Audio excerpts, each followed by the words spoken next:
So welcome to those just joining us. We're still trying to figure out the best setup. So hopefully this is kind of working. I need better lighting. But welcome to Appy Hour. If you want to just let us know that you're here with the comments. So with YouTube, you can just log into your YouTube account. Most of us have them with our Gmail. If you want to chat, you're more than welcome to just follow along, but it's more fun when we get that feedback and we get to hear from the group. Hi, Kelly. Thanks for joining. Thanks for joining us, Catherine. Got the app. That's awesome. Has anybody used Scratch Junior already? Have you played with it a bit? It's one of my go-to apps when it comes to coding, and I don't want to give it all away just yet. There's a lot of great reasons for that, but yeah, there's just so much potential. Hi, Helen. Thanks for joining us. Natasha, hey. So if you're on great question though, Natasha, when it comes to Scratch and Scratch Junior. So if you're on a computer, Scratch is probably all you're going to be able to find.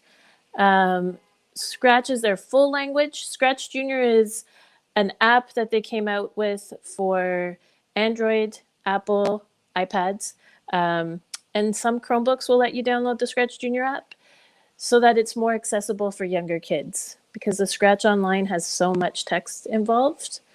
They're not put out by the same organization as well. So if you look for MIT, they were affiliated with it, but it has its own website. It's a little funky.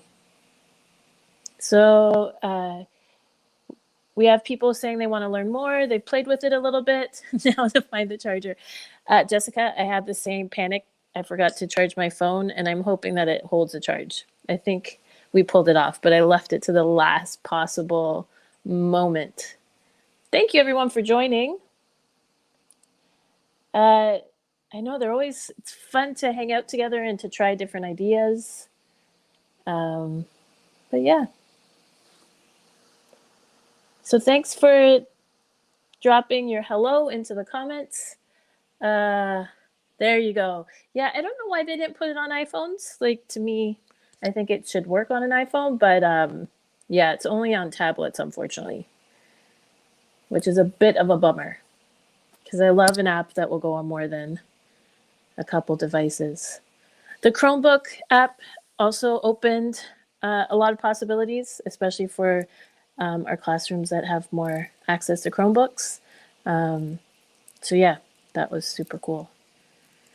Well, thank you guys for all coming. I know it's a busy time of year, but it's always fun to play. And sometimes that play can open up new possibilities for us. I don't know why I said that. That sounds weird. It's calming. It's a great way to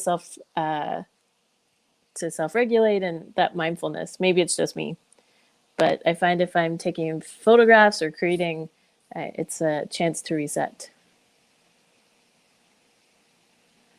Yeah, if you're on a laptop, try the Scratch Junior website or see if you're in Chrome, if you can download the extension. I don't know why they didn't make it web-based. And you can do everything we're doing with Scratch. It's just a simpler interface. It will go on Android or Apple. I don't think they made a Windows app. But yeah. Nice to see you, Rashna. Probably saying your name wrong. We need to have a Flipgrid so we get everybody's names. Okay. So I think we're going to get started just with our goals for tonight as we get started, just setting the context a little bit. And then the rest of the night's going to be creating.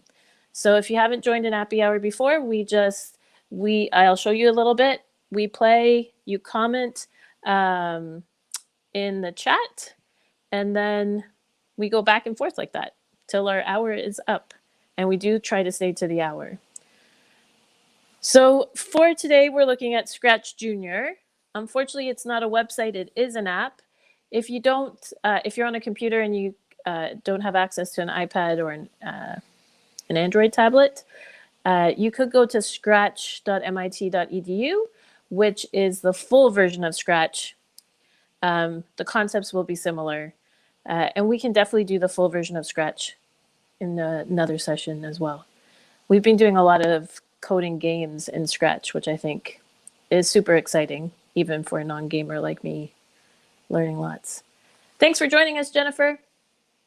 Okay, so I should start. No, it doesn't matter if you select home or school. So if you're in the app, I always go to the home option. There's also a PBS kids version of Scratch Junior that has all the PBS characters in it. I just like the open-ended option. I want to say I'm a purist that way, but that's not really how it works. Thank you guys. Okay, so the funny story with Scratch was when I first was introduced to Scratch many moons ago, probably 15 years ago now, I couldn't figure it out. I actually gave it to one of my media club kids in grade 4 and said, please figure it out and teach me. So it's always funny to come back years later and to explore Scratch. But one of the reasons I like Scratch Junior is that it doesn't have those same hurdles. It's really one of those intuitive apps. And if anybody's scared of coding, Scratch Junior to me is the way that we all feel more comfortable with the process. And it really, when we talk about coding just being a way to break down a problem into steps, Scratch Junior really epitomizes that really well. And it's one of those apps. I'm just going to see if I can switch over here on my, not the keynote. We're going to go to the Wake It. So Mitch Resnick, who created the full version of Scratch, he had a great saying, and there's articles about it I can link in if you guys want to read the whole article. But he talked about the fact that we want apps that have low floors, high ceilings, and wide walls. You may have heard this before. So the idea is low floors, easy entry level, and Scratch Junior has a beautiful, simple interface with limited text. So it's available. We can really bring it into our variety of language programs and our non-readers. Wide walls, and that you want to be able to use it with a variety of different learning activities. And that's why we chose to do the storytelling, because it's a great starting point, but it also shows how, as much as coding's in the math curriculum, it can link to so many other areas. And high ceilings. So you want lots of room for growth. And as much as the app is geared towards the primary years, we've used it with everything up to grade 5. And like I said, adults. So I always start with Scratch Junior with a teaching group because you can see the links to curriculum, but it's also not intimidating. So it's a great app for that. So our goals tonight.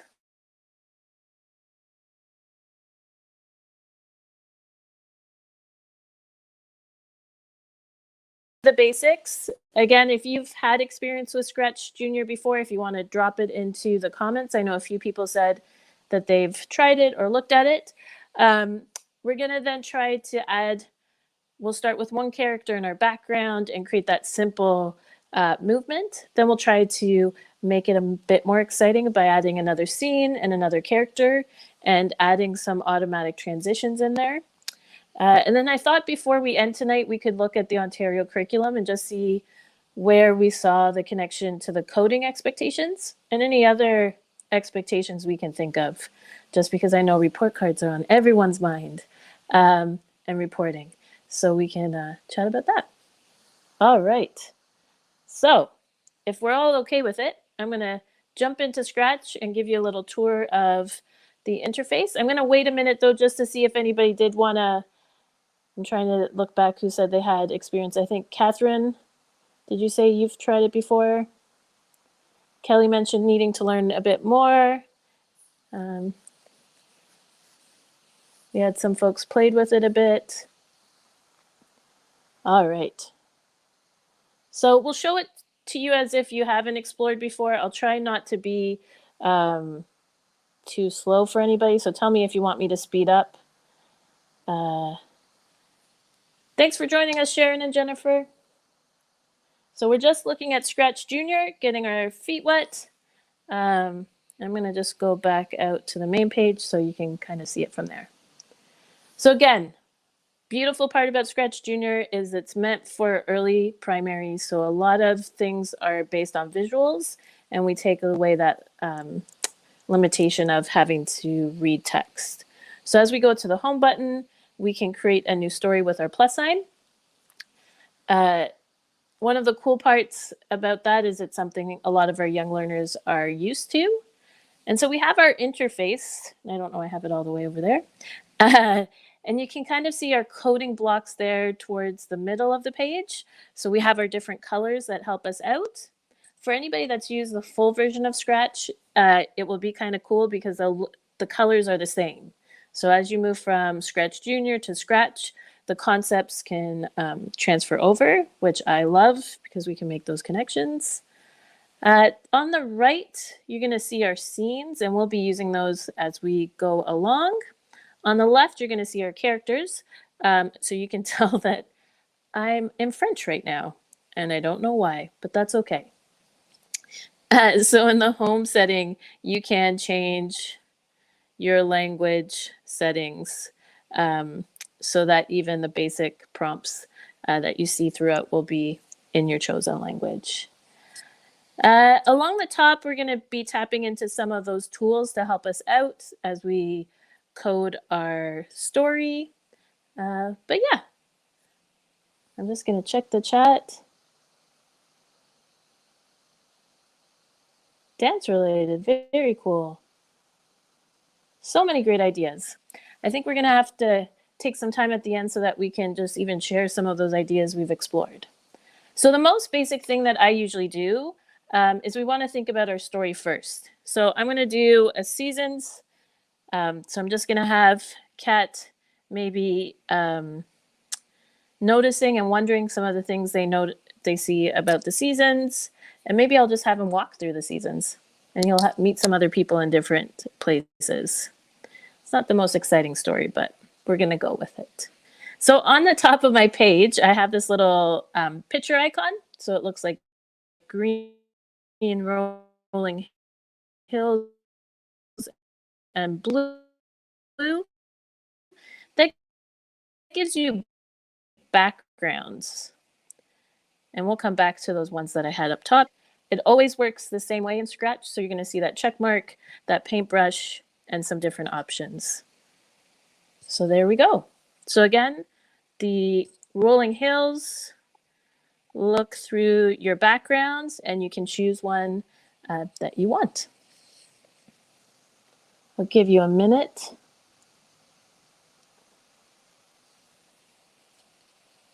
So as you're doing that, you can also choose your character. I like the cat. I'm going to stick to the cat. Now I can also click on the plus sign and choose a different character. Again, I'm going to go past these guys so you can see the other options. So I have lots, but I'm okay with the cat for today. To get rid of them, you can just hold and X them out. I always start with one character. I know kids get excited, but we always start with that one character, and the friends that are ready will keep adding. But it helps us focus kind of on that sequence and that code. Just let me know if we're good with a little Y. A little yes in the chat would be helpful. So you have a setting, you have a character. You can already see great links to our language curriculum, right? Great way of them storyboarding out their story and then coming into code. And I love those intersections. I'm trying not to show you all the bells and whistles right away either. So we'll come back to that because there's so many opportunities here. Okay, so I'm going to start my code. My code has to start with a yellow block. So we're going to go to our yellow blocks first. And I have to decide how my code's going to start. Now, because this is a story, we want it to play like a movie, I'm just going to use my green flag. And I'm going to drop it down on my code panel. Notice how my cat's right there. So I know that this code is for my cat.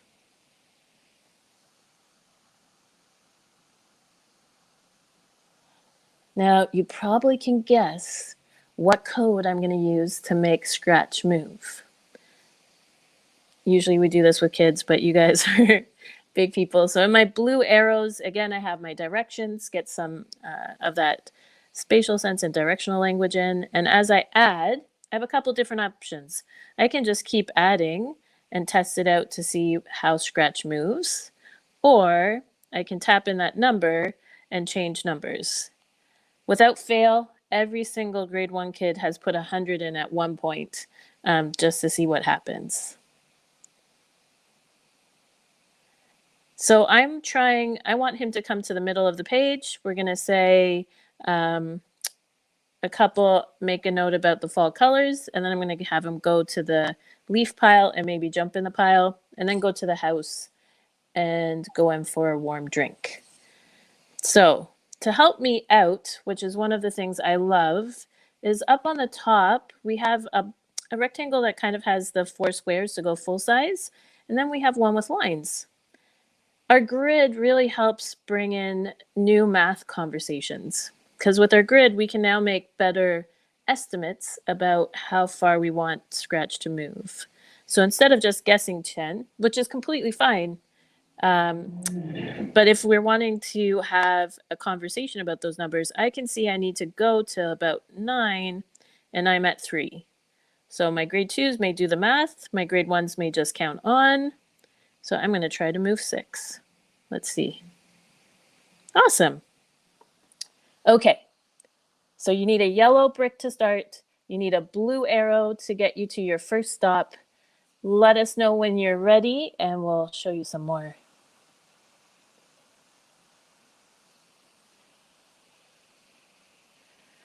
You can see already just some of the rich conversations you can have as you're coding, and as you're working through that story sequence. A great opportunity for retelling as well. We've even done fairy tales in here, which has been a great little piece. All right, you guys are like rocking it tonight. Okay, so I moved to my first spot. It's a story, so I need to have dialogue happening. So I have a couple ways that I could have Scratch say, "It's fall, what a beautiful season, look at all the colorful leaves." So to do that, I can either add my voice, which is an awesome tool again, or I can add a speech bubble. So for this one, I'm going to add my voice. So I go to my green, I have my microphone, I tap and record. It's such a beautiful season. Welcome to fall. I love the colorful leaves. Stop and check. And I'll see that I get a little number 1 there with my green microphone, so I can just snap it and connect it to my code stream. Alternatively, I can go to my purple, which are all things I can see, and I have a speech bubble. So we can actually type our message. Now, if you don't like the order, because it's fall doesn't make sense at the end of that, you can just drag your code blocks around. We just want to make sure they're connected, or else it won't have that stream of code, won't be able to play it. All great learning possibilities. It's such an intuitive app that it sparks so many great conversations with our learners. How are we doing? You ready for more code? You're like, Tina, this is basic. You can. All right. You guys are rocking it. Okay, so I'm going to test out my code. 2 buttons up top. My green flag will start my code. You don't all need to hear me. My blue rewind will take me back. That's really important because kids with code often just keep going, and your code then will start wherever you stopped, because that's what happens in code. So we have to always set it to reset. So if I go back, I'm here. I'm trying to think if I wanted to jump up to the leaves. I probably have to move. That looks about 4 up. And we'll go over maybe 5. I'm just going to play with the numbers. We can have great conversations about greater or less than. And then I have these awesome little jump buttons. So let's see how that looks.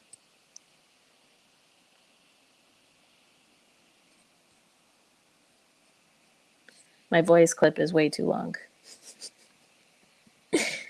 Still going. Oh my goodness. Oh, perfect in the leaves. And I'm just going to continue my code. You guys can follow along if you want. So again, I'm going to go up. So that looks like I'm moving across 4. And I'm going to go up 3. And I want it to look like I'm going into the house. So I'm actually going to shrink Scratch, which is in my purple looks. So I can shrink him. It's a little person that gets smaller. And then I can make Scratch disappear. I may need 2 shrinks before. It may not look right the other way. So let's try it.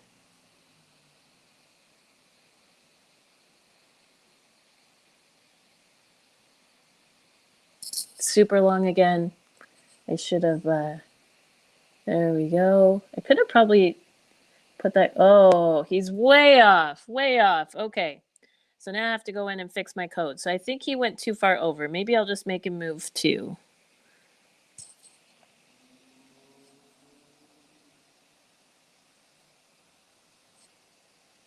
This is the part I love about code, that when we talk about problem solving, asking kids to go back and do a math question again sometimes is not exciting. But in code, we really want it to work.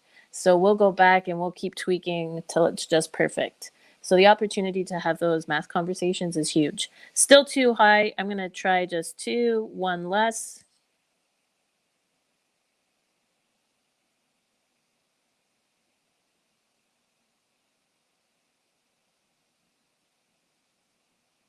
I need to take out that voice memo. Way too long. Hey, still too much. I'm going to go 1. Let's see.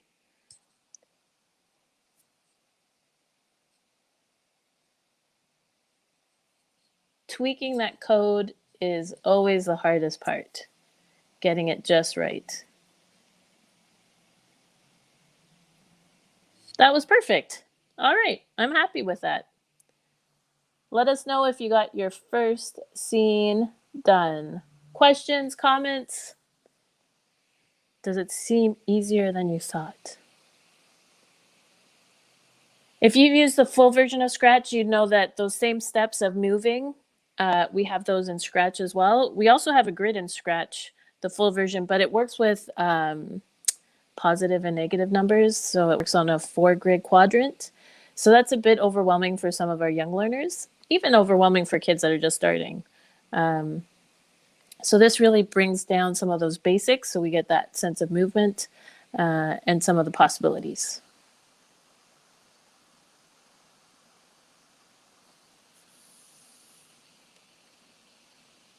Okay, seems like people are good to go, so we can show you some more goodness, if that's okay with the group.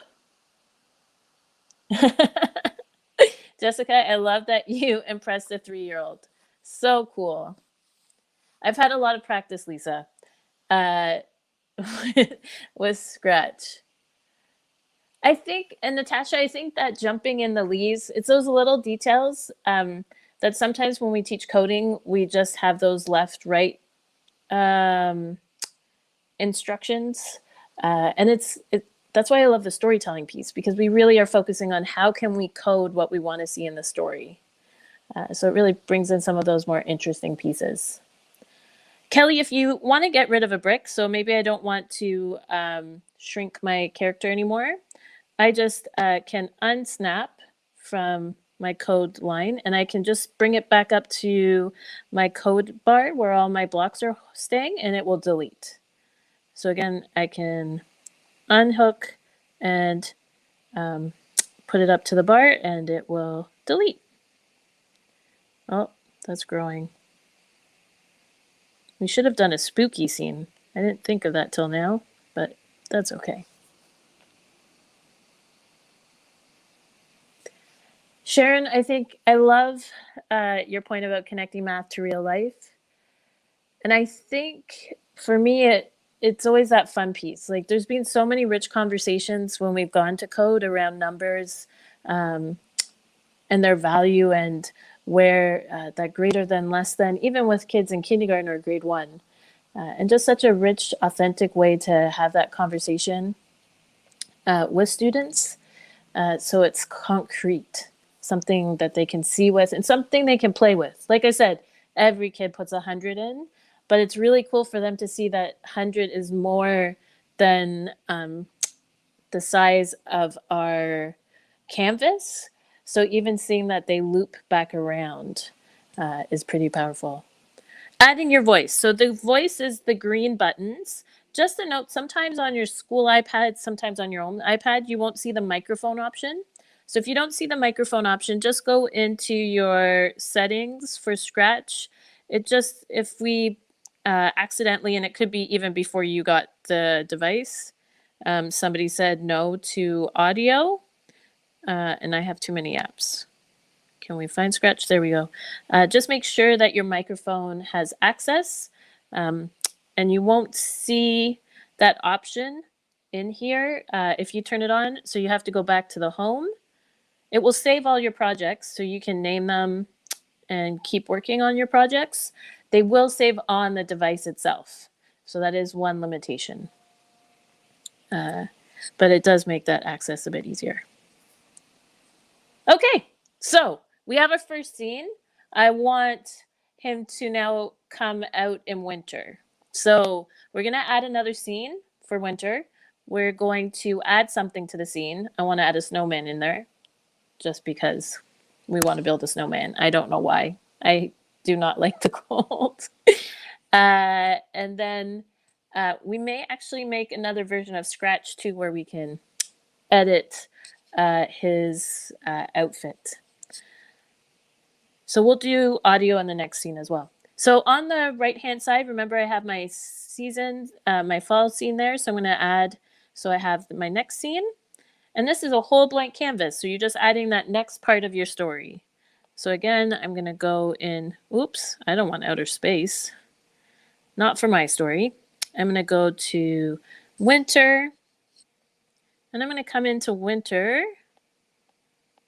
And instead of doing the checkbox, I'm going to go to the paintbrush.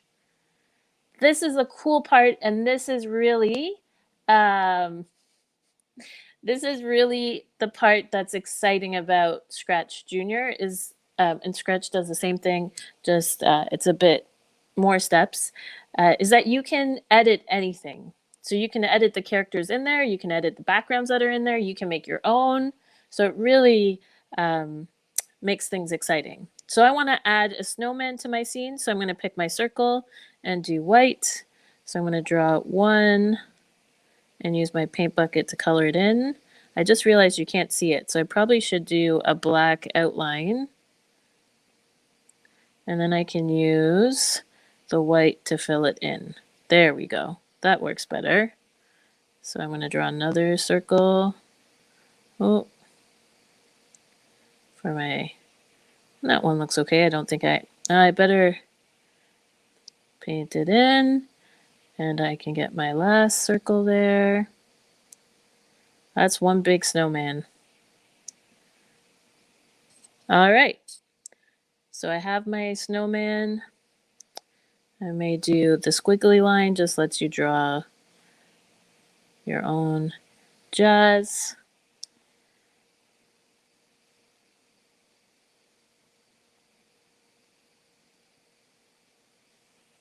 Yep. Oops. Squiggly line one. It really doesn't like me. There we go. Nope. Doesn't want to put eyes on.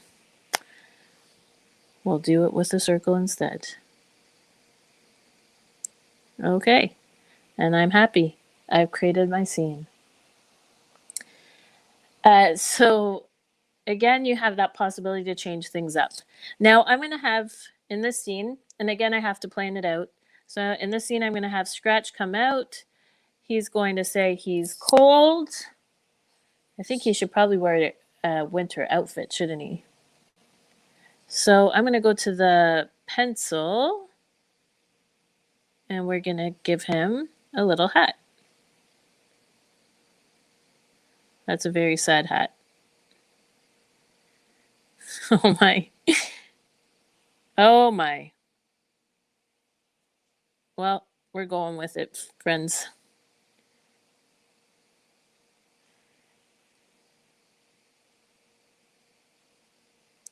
It's a really big scarf. Why not? Oops. That's just too much. We can't do that much of a scarf. Okay. I don't know why he doesn't have boots, but that's all right.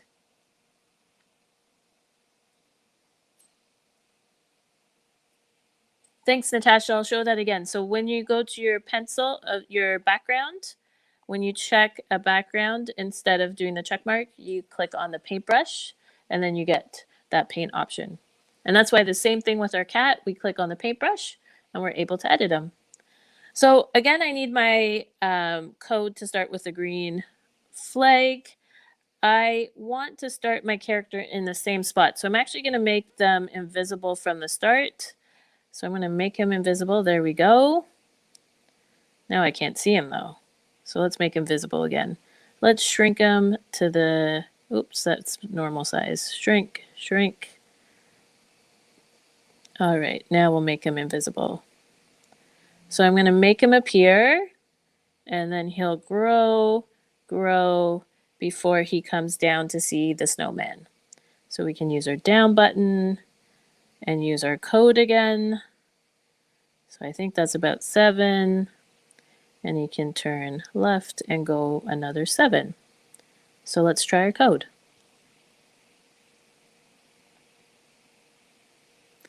Went down too much. Let's try 4. I forgot he was changing his size.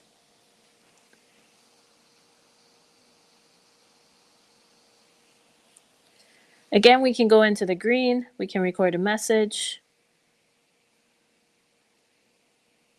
And I just realized I was recording. I'll get rid of that. Just hold till it jiggles so you can delete. You will be limited, I think, to 4 or 5 recordings per scene, but each scene starts fresh. I love building snowmen in the winter, but brr, it's cold. So we'll check mark that and connect it.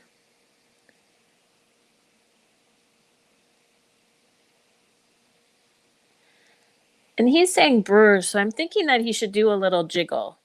And I don't know, I have to physically jiggle, but I want him to just go back and forth and jiggle a little bit because he's cold. So I'm going to use a speech bubble for him to go brr, and I'm going to go repeat a movement. So I'm thinking he just needs to go left.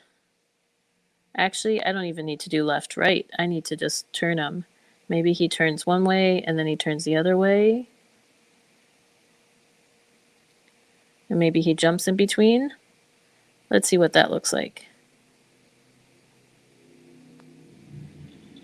That doesn't work. I think I'm going to move him left and right. Left, jump, right. Let's see how that looks.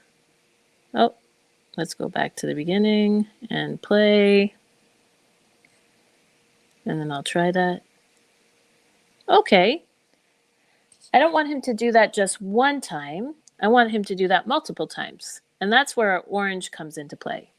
Our orange blocks are anything that's kind of a control or a sequence. So think about patterning. This is literally our pattern rule within a loop that tells us how many times we're going to repeat that pattern. So now as he comes down,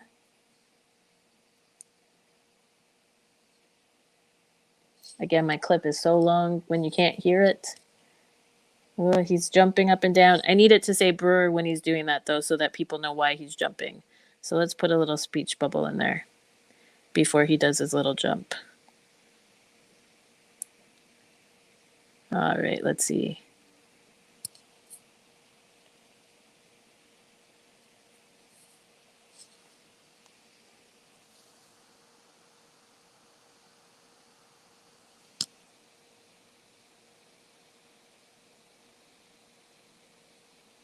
Doesn't everybody jump up and down to get warm in the winter? Hopefully. So again, under the orange, we have a lot of different controls. I can even add this little friend in. This one will speed up or change the speed. So I can slow it down, I can make him regular speed, or I can speed it up. Let's see how that changes.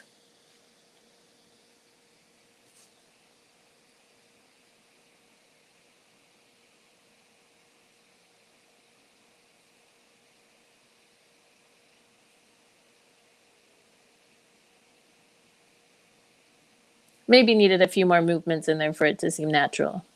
But I'll just pause for a second, let you guys tell me how you're doing.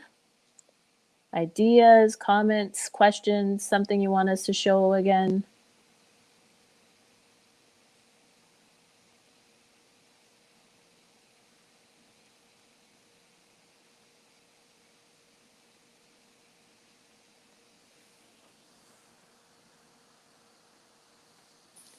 Definitely a great open-ended app, as you can kind of tell. So whether we're bringing in our social studies, our science concepts, we've done it for forces. So many concepts to really tap into. Start him as invisible. So any code, it's a weird piece, but any code that you want to put into place, but you don't want it to be part of your sequence, you're just going to bring it down to your character. You'll tap on it to make it happen. For example, if I wanted to turn him facing left, I can just tap on it and then I can put it away and delete it. You don't even have to delete it. I just get them into the habit of not leaving code blocks on their work surface. I'm glad you're enjoying it. Habitats for grade 4, definitely. We've done food chains. We've done exploring their habitat. We did exploring their habitat in French even.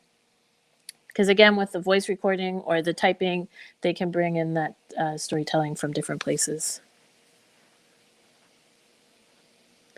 It's even just a great app if families are looking for something to explore at home. A great app to tap into.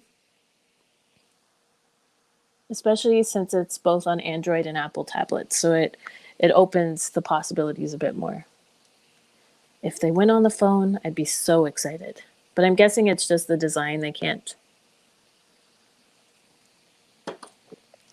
make it conducive. Are you ready for more? There is more. We could stop here. Honestly, when we introduce kids to Scratch, we don't usually show all of these features.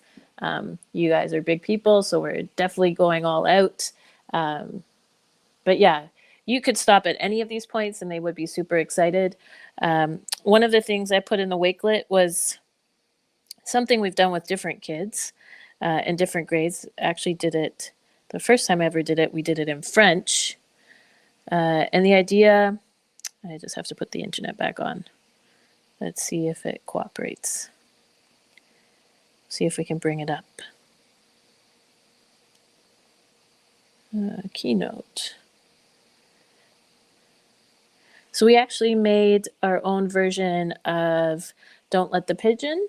So again, it was just one simple scene of what we didn't want the pigeon to do. And because we had the drawing option, which I'm going to show you in the next scene that we're going to create, students could create some of those favorite characters. So Elephant and Piggy books. Mo Willems is great about giving instructions on how to create his characters. I know Ben Clanton does that too. There's so many out there that give us little tips. Vashti Harrison has videos on how to draw her style of characters.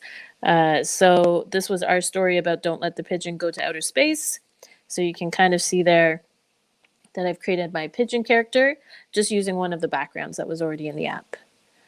For community, we actually used an image of our community, and then the children in grade 1 drew their own characters. So it was a picture of their hand-drawn character on real pictures of our community as they were coding their different favorite places to them in their community.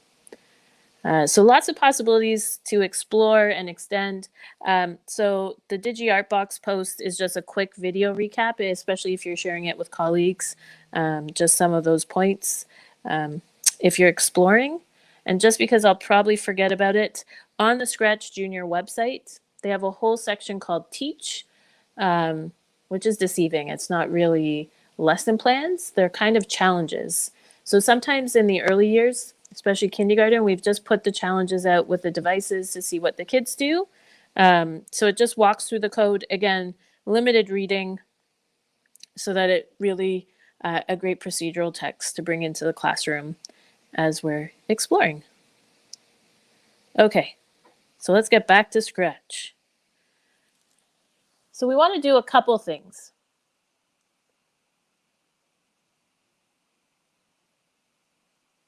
So to return to start, you have to force it to return to start. So that's why on the top of your toolbar, you're using that blue reverse so that it goes back.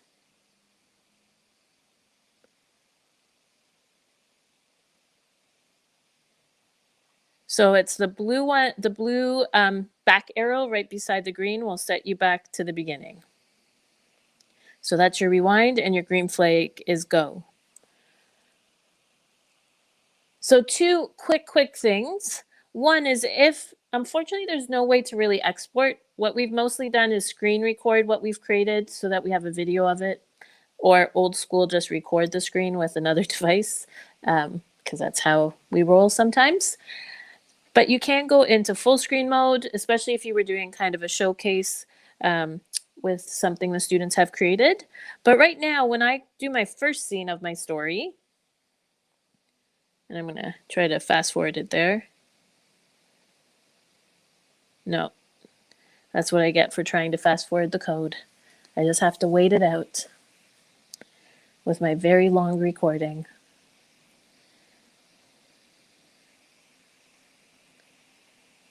And he goes to the verse. Awesome. But they're not going to the next scene. I want it to go from scene 1 to scene 2 without me having to hit anything. And that's where our code has a start with the yellow block, but it should also have an end with a red block. So I have 3 options. Again, usually I don't show kids these. They always discover them and we have really great conversations, like the infinity loop.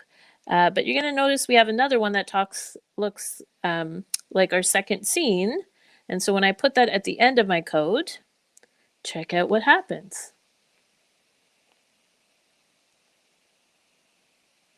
I really need to delete that sound so we don't have to sit through it anymore. Oy. Sometimes the brain is sluggish. There we go. And in he comes. So it feels like that smooth transition. I would even, now that I see that transition, I'm going to put a little clock in on this scene. So I'm going to have him wait 10. It's a weird sense of time. I still haven't figured out what it's kind of using for that time, sense of time. It doesn't feel like seconds, but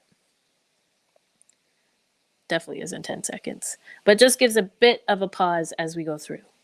So let's do that again. I'm going to add another scene. And now when I go to scene 2 and go to my red, I can tell it to go to scene 3. So now my story has a beginning, middle, and end. Even though I'm only doing 3 seasons. So now on my third scene, I'm going to come in and just show you some of those options. So a couple things I can do. So if I like a scene, so I like the summer scene, but I'm not loving those oranges because that doesn't make sense in my scene. We don't really have oranges growing on trees here. So I can actually use the scissors and I can cut out parts that don't make sense in my background. So let me do that again. So even the backgrounds that they have, the last time we used the paintbrush to paint, but this time I'm using the scissors and I can cut out things that don't make sense. Now I can also, I'm going to draw an apple because that makes more sense around here. I'll paint my paintbrush. And I'll put a little green leaf on that. And then I can use my stamp and make different copies of it.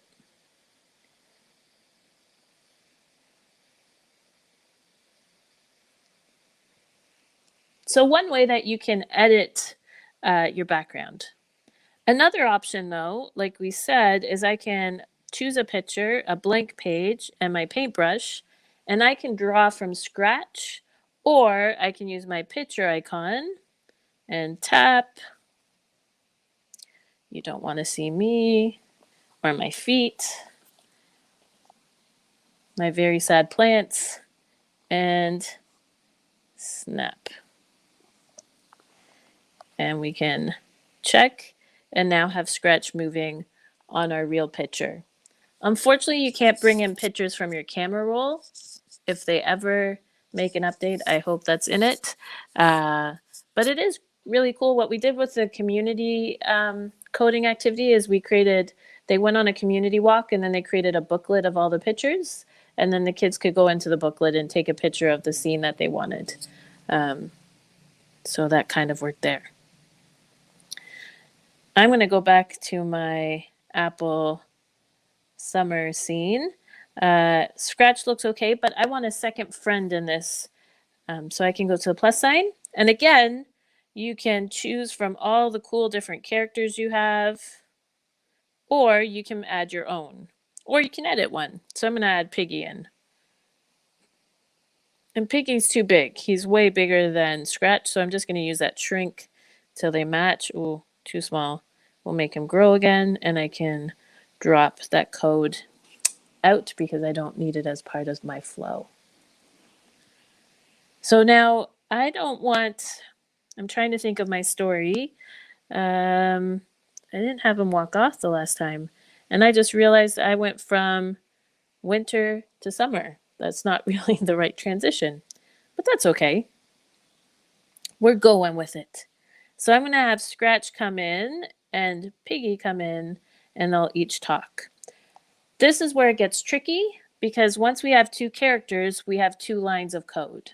So that's why I usually start with stories with one character, and then over time they can understand that each character has its own code. That's a really weird concept for kids, but a great thing that we often will explore in an unplugged format, so that they can kind of get that sense that each person can't do anything till they each get their own set of commands.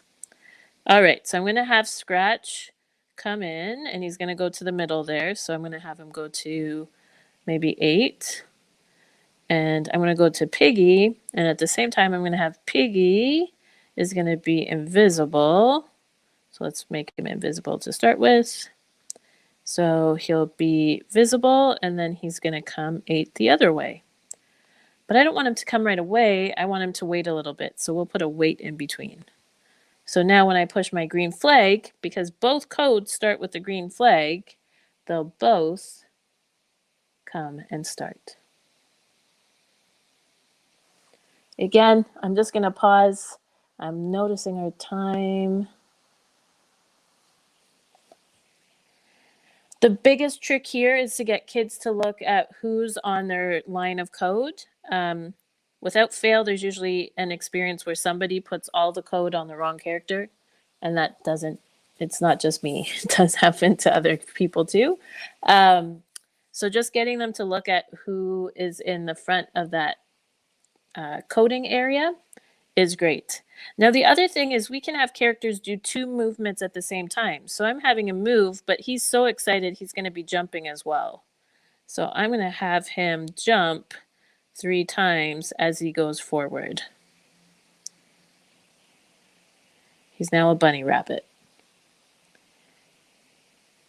Think about if you're bouncing a ball. So ball needs to move forward and jump at the same time. So as long as we have that flag, it can do more than, our characters can do more than one movement at the same time.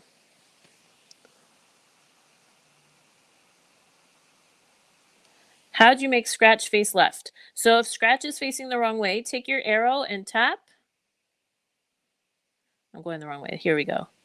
And then just put your code block back up onto your toolbar. So that's the trick. Anything that you want to change their visual, you can use the code blocks to do that, but then you just make sure that they go back and try different things.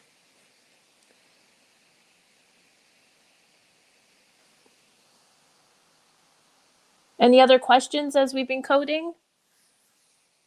Do you have 2 characters on this third scene? I think that Piggy doesn't wait long enough, so I'm going to change that to 20.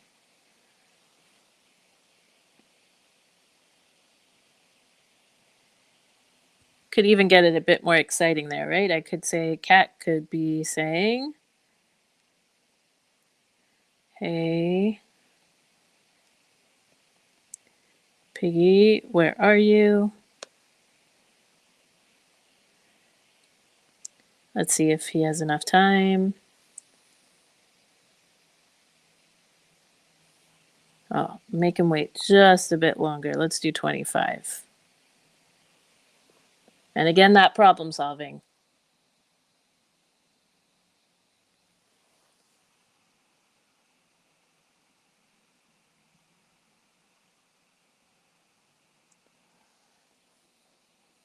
So you can definitely shrink characters, but it's harder to shrink things that are in your background. That being said, there's nothing to stop you from adding objects as characters. So anything that you may want to move, or we've created like kind of like museum exhibits where they could tap on different things in the scene. Like a digital diorama, the characters, your objects then become characters. So anything that you want to move or code can go in as a character, and then that's when you could shrink them, do different things. In your actual drawing, I don't think, let's try.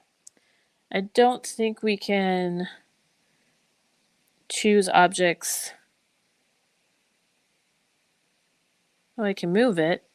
Can I shrink it? Nope. I don't think I can shrink it.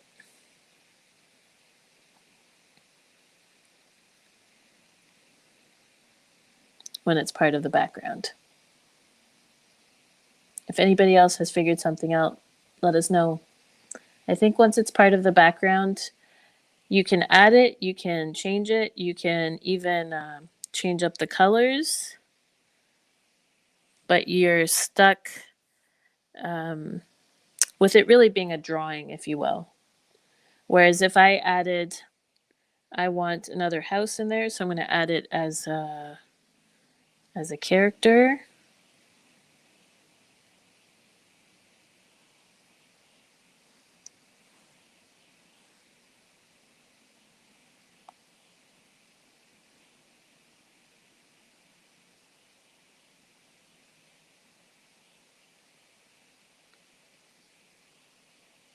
So now that it's a character, I can shrink it. Looks like a Doctor Who box. And I can move it where I want it to go. And I could even have that wiggle if I tap on it.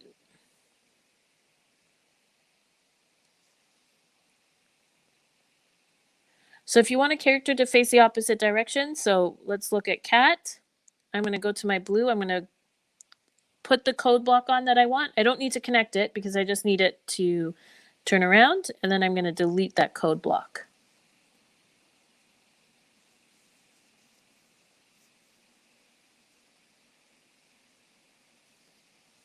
So lots of possibilities. It's just playing with that back and forth. There was one grade 3 student that created this whole wizard interaction. So it was super cool. And he just, with with the change scenes, with the invisible piece. There's a lot of options here to get more advanced. So right now, I said, hey, Piggy, and remember how I was figuring out the timing. So there's actually something I can do instead that could be helpful. So in cat, he says, hey, I can actually send a message. So I'm going to send the orange message, and Piggy's going to open it up, and they know it's their turn. So it's a bit like tag coding. So now Scratch goes, and then Piggy gets sent the message that it's his turn. So when you're doing really elaborate stories, that messaging, that tag with the envelopes is a great tool. 2 lines of code. So if I wanted Piggy to be doing sounds throughout the whole thing, you just need to have another line. And so again, I want it to start when they get sent the message, and I'm just going to go la di da di da. And I'm lazy, so I'm going to put it into the pattern, and we'll just say it maybe 3 times. So because I have those 2 lines of code, it will do them both. But they're also not negating each other, right? They both start at the same time, and they're not giving Piggy different messages. You could have different ones, though. It could be that when the green flag comes, Piggy stays at the tree, and Piggy waits till Scratch calls them over to go back to the house. So it all is taking your story and breaking it down. Again, I start with one character. It's always the best way to start. But as you go along, there's really great opportunities to get into some really complex code. And that's what we mean by apps that have low floors, high ceilings, and wide walls. So whether you use it in science, social study, language, math, whether we just start with one character or we get into these really elaborate wizardry battles that go back and forth. So just noticing our time, we've almost come to the end. I just wanted to highlight, because I know the new coding curriculum has come out and it feels a bit overwhelming.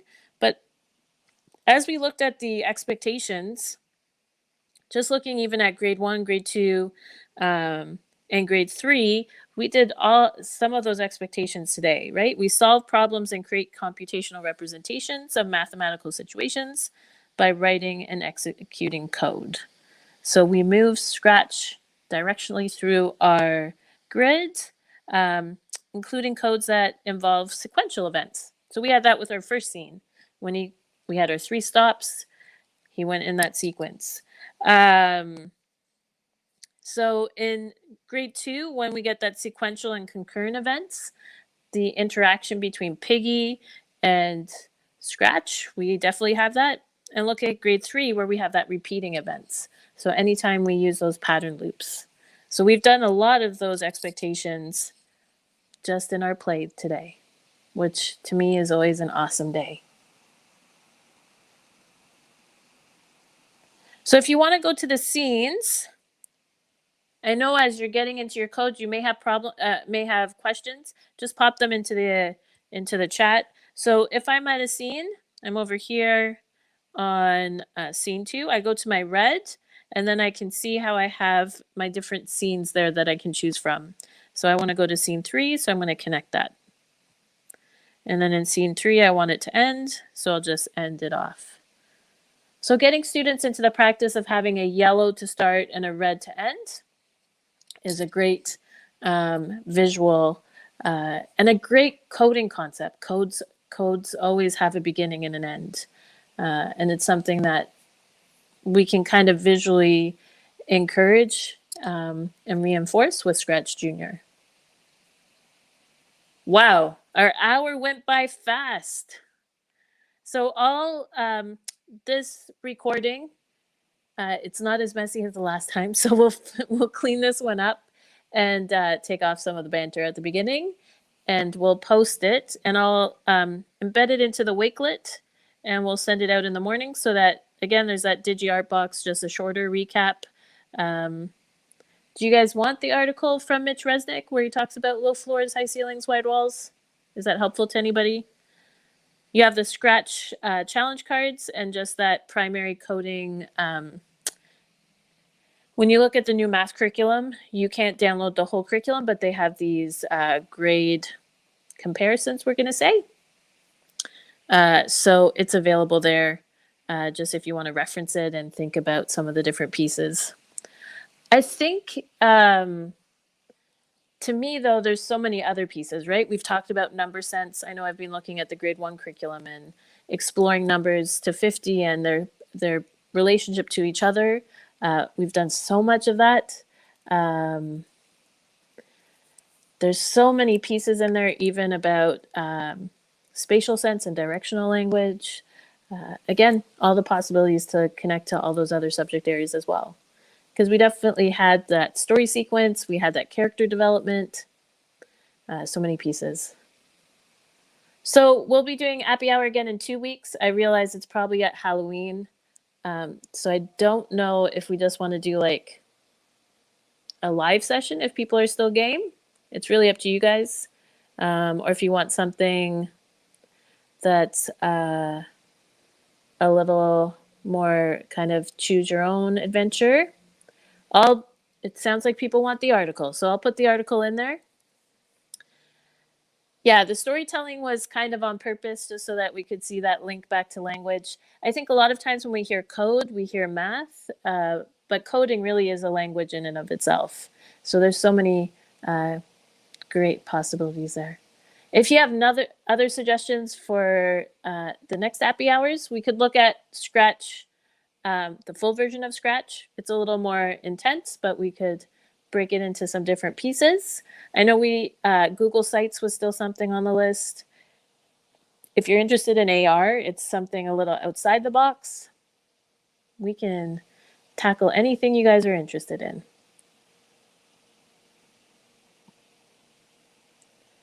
So, Kelly, I'll put the Wakelet on my Twitter feed. But if you guys DM me or send me a tweet right now, then I'll put you in the. I'll message it to you tomorrow too when we send it to the group that asks for reminders. So if you want me to DM you the Wakelet, just send me, just reply to a tweet or send me a DM. My brain isn't what it used to be. I used to remember things. I can't anymore.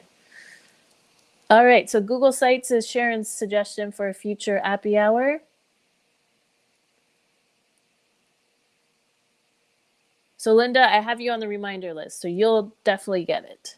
So if you didn't get a reminder from me about at around 6 o'clock, then just send me a message so I don't forget you. Either way, I'll put it on my Twitter feed. I should know what that's called 10 years later. But I'll pin it to the top of my profile. Thank you guys so much for hanging out. Thanks for trying this. I think this seemed to work a little better than last time. I think the phone is the key. So hopefully that works out.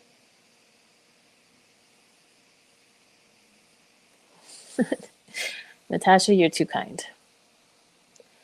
So again, if I didn't send you a reminder, just send me a DM, send me a quick message, and I'll send you the cleaned up Appy Hours. So usually we just take out some of the front matter and some of the end of us chatting like right now. So yeah, full version of Scratch. Cool. We can definitely look at some different options there. Sharon, you're funny. I'm glad. I'm very human. It's keeping with our messy authentic hashtag. I have to bring that back as a reminder. All right. So in 2 weeks, again, on the Sunday, we put out a Twitter poll, and you can decide what topic sounds interesting. Scratch will be on there, and so will Google Sites, and then we can battle it out.